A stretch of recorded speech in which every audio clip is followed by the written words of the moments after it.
जो बीत गया सो बीत गया।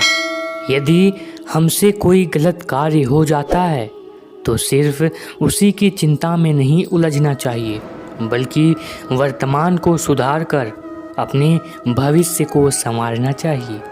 दुनिया की कोई भी चीज़ कितनी ही कीमती हो, पर भगवान ने आपको जो नींदें, शांति, आनंद और इनसे भी ज़्यादा जो जीवन दिया है, उससे ज़्यादा कीमती कोई और चीज़ नहीं है। अच्छा वक्त उसी का होता है जो किसी का बुरा नहीं सोचते, और ऐसे व्यक्तियों की समस्त प्रकृति भी मदद करती है। अनुभव कहता है कि लोगों को इस बात से कोई मतलब नहीं कि आप खुश हो या नहीं।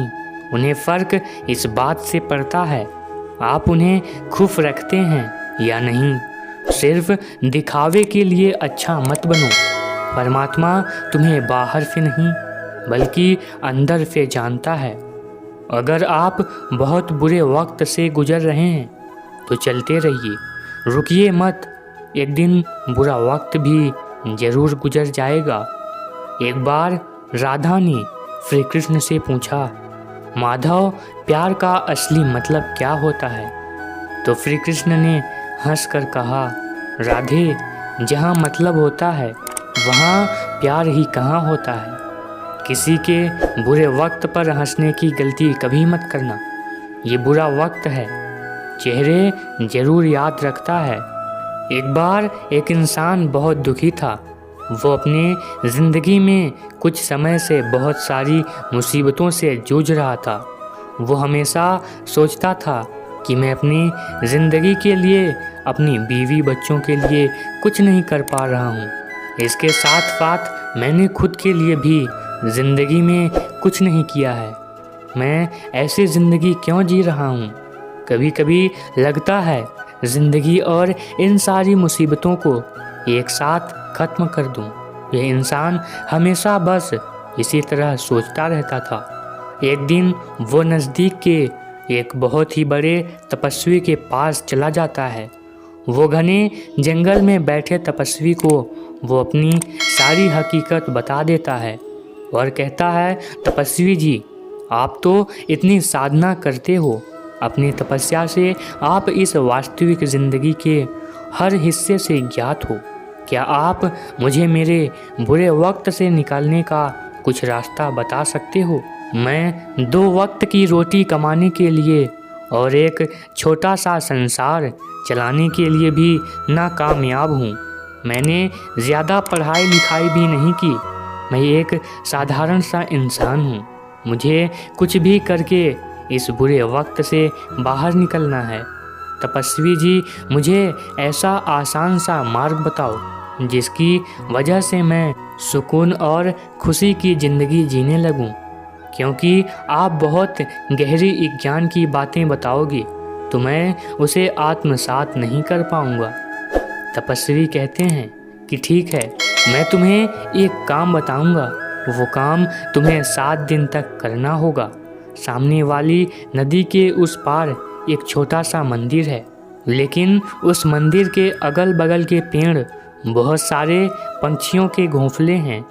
वो पक्षी बहुत किलबिलाहट करते हैं, जिसकी वजह से इस वन की शांति नष्ट हो जाती है। तुम उस पक्षियों के घोंसलों को लगातार 7 दिन तक तोड़ते रहो। हाँ, लेकिन एक बात ज़रूर याद रखना, जब भी तुम इन पक्षियों का घर तोड़ोगे तब उसमें कोई भी पक्षी मरना नहीं चाहिए। तपस्वी जी के कहने का मतलब उस इंसान को समझ में नहीं आया, लेकिन वो वहाँ से तपस्वी जी ने बताया हुआ काम करने के लिए चला गया।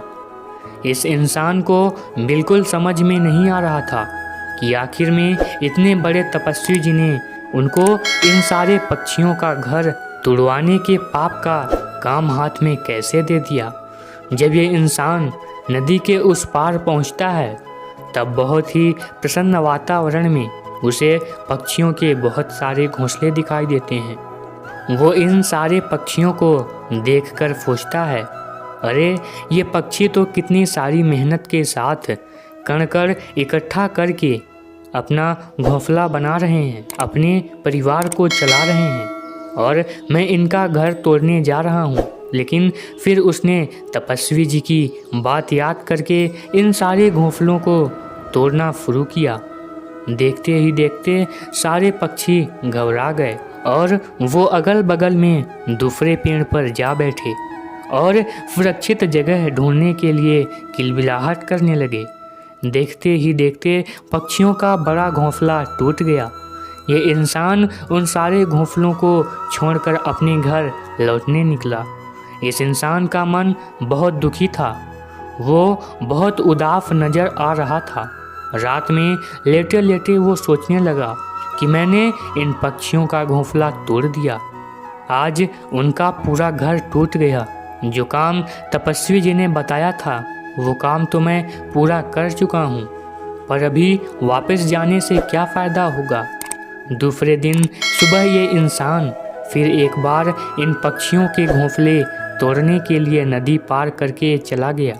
उसने देखा तो वहाँ इन पक्षियों ने फिर से कण-कण इकट्ठा करके अपने घोंसले को बनाने की शुरुआत की थी। ये दृश्य देखकर उस इंसान के मन में आया, अरे मैंने तो कल इन पक्षियों का घोंसला तोड़ दिया था और आज ये फिर से छोटी छोटी चीज़ें इकट्ठा करके अपना घर बनाने लगे हैं। ये तो कितने मूर्ख हैं। ये देखकर उसको थोड़ा बहुत हंसने को हुआ, लेकिन फिर वो तपस्वी जी की बात याद करके उन पक्षियों का घोंसला तोड़ने लगा। देखते देखते फिर सारे पक्षी पहले जैसे अपनी जान बचाने के लिए इधर उधर उड़ने लगे और फिर इस मनुष्य ने लौटने से पहले इन पक्षियों के टूटे हुए घोंसलों पर ठंडा पानी डाल दिया, जिससे ये पक्षी फिर से अपना घोंसला ना बना पाए।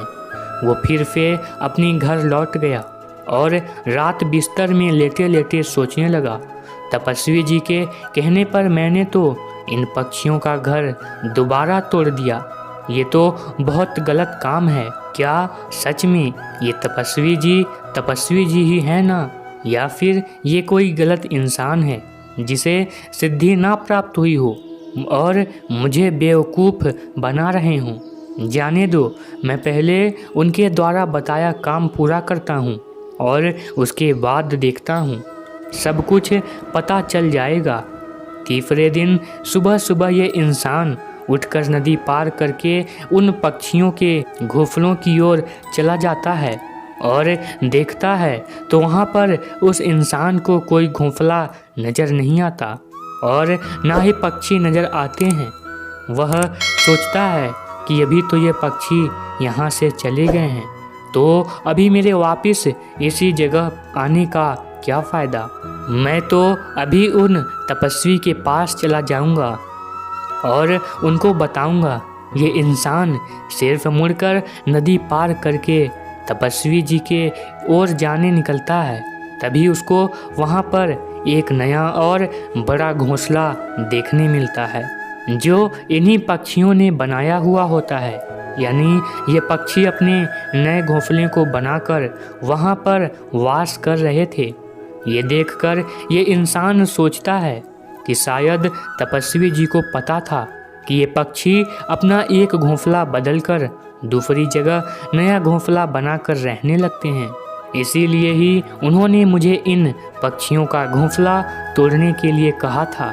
लेकिन इस सारे दृश्य को देखकर ये इंसान कमज़ोर पड़ गया था, क्योंकि ये इंसान भी पहले से ही वक्त का मारा हुआ था। उसको लग रहा था शायद हमको इस पक्षियों की मदद करनी चाहिए, इसके अलावा हम तो इन पक्षियों का घर तोड़ रहे हैं। वो इंसान तपस्वी जी के बताए हुए काम को बस निभा रहा था। वो फिर से एक बार इन पक्षियों का नया घोंसला भी तोड़ देता है और वो वापस लौटने के लिए निकलता है। जब वो अपने घर वापस लौटने के लिए निकलता है तो इस बार वह पहले से ज़्यादा दुखी था। वो सोने से पहले फिर सोचने लगा कि मैं कितना बुरा हूँ, शायद मैं शैतान बन गया हूँ। मैं इन पक्षियों को उनका नया घर तक बनाने नहीं दे रहा।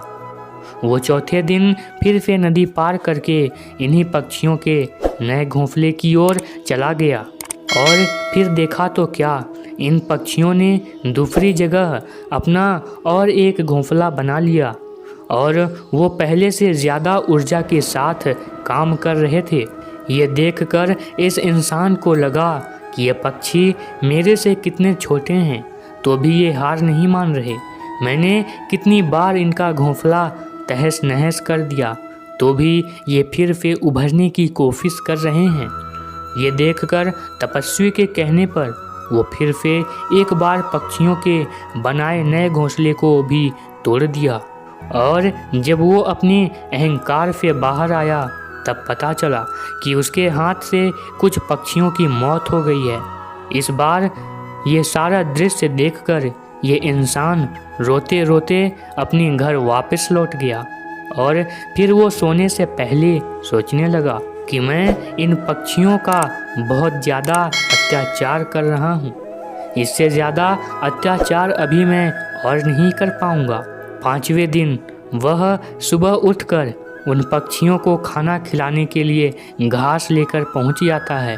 इस वक्त इस इंसान के मन में इन सारे पक्षियों के लिए प्यार और प्रेम भाव बसा था।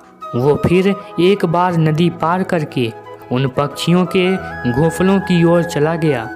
फिर उसने देखा ये पक्षी फिर से एक बार ज़्यादा ऊर्जा के साथ अपना नया घोंसला बनाने लगे। उसने इन पक्षियों को खाना खिलाया और वो अगले 3 दिन तक बिल्कुल ऐसा ही करता रहा। 7 दिन के बाद ये इंसान उन्हीं तपस्वी जी के पास जंगल में चला जाता है और कहता है, तपस्वी जी, जैसे आपने बताया था वैसे ही मैंने बताया हुआ काम पूरा करने की कोशिश की। मैंने उन पक्षियों के घोंसलों को एक नहीं बल्कि 4 बार तहस नहस कर दिया, लेकिन मेरे हाथ से गलती हो गई। चौथे दिन उन घोंसलों को तहस नहस करते वक्त मेरे हाथ से कुछ पक्षी मर गए।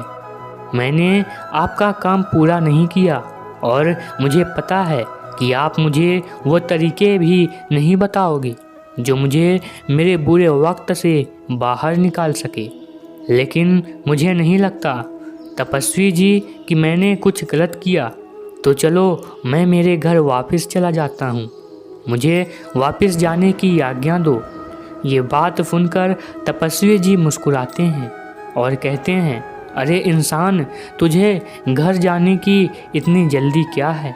थोड़ा जलपान करो, उसके बाद तुम लौट जाओ।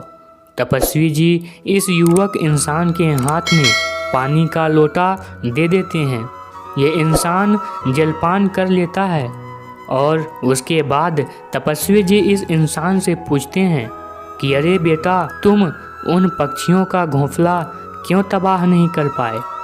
तब इस इंसान ने सारी हकीकत बताते हुए जवाब दिया कि तपस्वी जी, मैंने एक नहीं बल्कि 4 बार उन पक्षियों का घोंसला तोड़ दिया, लेकिन वो नई जगह अपना घोंसला बना रहे थे। तपस्वी जी कहते हैं, अरे इंसान, तुम उन पक्षियों से कितने विशालकाय हो। जरूर उन पक्षियों से ज़्यादा शक्ति तुम्हारे पास थी, लेकिन फिर भी तुम उनका घर आखिर तक नहीं तोड़ पाए। मैंने तुमको उन पक्षियों का घर तोड़ने के लिए नहीं भेजा था, बल्कि तुम्हें सीखने के लिए भेजा था। तुम्हें ज़रूर इन चीज़ों से कुछ सीख मिली है। तुम्हारे लिए पहली सीख है, जब तुमने पक्षियों का घोंसला कितने भी बार तबाह करने की कोशिश की, लेकिन वो पक्षी तुम्हारे कृति से नहीं टूटे, बल्कि वो फिर से उभर कर नया घोंसला बनाने की कोशिश कर रहे थे। जीवन ही कार्यशीलता का नाम है, जीवन ही कर्मशीलता का अर्थ है। इतने छोटे पक्षी हर रोज टूटकर भी हार नहीं मान रहे थे और वो हर दिन और नई ऊर्जा के साथ अपना घोंसला बना रहे थे। लेकिन हम इंसान 1-2 बार ही दुख मिलने पर टूट जाते हैं, हार मान जाते हैं। इतना ही क्या, हम में से कुछ इंसान दुख मिलने पर, हार मिलने पर इस जीवन को ख़त्म कर देते हैं। जीवन इतना भी कठिन नहीं है जितना हम सोचते हैं। सच में जीवन ही कर्मशीलता का दूसरा नाम है और मृत्यु अंतिम सत्य है। इसीलिए नौजवान, तुम मृत्यु आने से पहले बस कर्म करो, बाद में परम विश्वास को पाना ही है। अभी तुमने इन छोटे पक्षियों से सीख ली होगी। तुमने देखा वो पक्षी आकार से जरूर छोटे हैं, लेकिन वो मन से बड़े थे, विशालकाय थे, लेकिन उसका मन तुम्हारे मन से बड़ा था। बस प्रयास करना ही हमारे हाथ में होता है और जीवन में हर वक्त प्रयास करना चाहिए। जो हर बार प्रयास करता है उसके सामने प्रकृति भी घुटने टेक देती है। इस तरह ये दुखी इंसान सुखी इंसान में बदल गया था। दोस्तों, हम आशा करते हैं कि आपने भी तपस्वी जी के माध्यम से इस कहानी की सीख ली होगी और आप भी अपने जीवन में इस सीख का इस्तेमाल करोगे। आशा करते हैं कि आपको यह कहानी पसंद आई होगी। यदि आपको यह कहानी पसंद आई हो तो वीडियो को एक लाइक कर दीजिए और ऐसे ही मोटिवेशनल विचारों के लिए हमारे चैनल को सब्सक्राइब करना ना भूलें। मिलते हैं अगली वीडियो में, तब तक के लिए जय श्री कृष्णा।